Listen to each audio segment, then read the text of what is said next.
Hi guys, ఇవాళ మేమైతే air ఫ్రైయర్లో chicken తందూరిలా try చేసామండి. ముందుగా ఒక ప్లేట్లోకి ధనియాల పొడి, కారం పొడి, గరం మసాలా, చికెన్ మసాలా, అలాగే తగినంత పసుపు కూడా వేసుకోవాలి. తర్వాత రుచికి తగినంత సాల్ట్ కూడా యాడ్ చేసుకోవాలి. ఇందులో ఒక స్పూన్ వరకు అల్లం వెల్లుల్లి పేస్ట్ కూడా యాడ్ చేసుకొని ఒక కప్పు వరకు పెరుగుని తీసుకొని మొత్తం బాగా కలుపుకున్నానండి.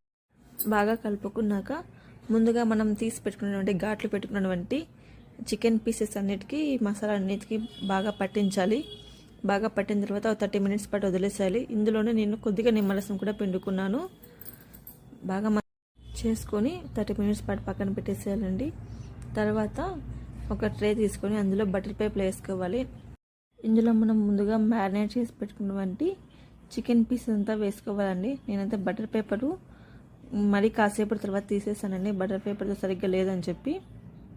బటర్ పేపర్లు అన్నీ వేసుకున్నాక నేను సర్దుకున్న తర్వాత ఇప్పుడు కొద్దిగా ఆయిల్ అప్లై చేసుకోవాలండి. ఎయిర్ ఫ్రైయర్లో 190 డిగ్రీస్ సెల్సియస్ వద్ద 20 మినిట్స్ పాటు పెట్టాలండి. రెండు ట్రేలు అలాగే పెట్టేశాను నేను.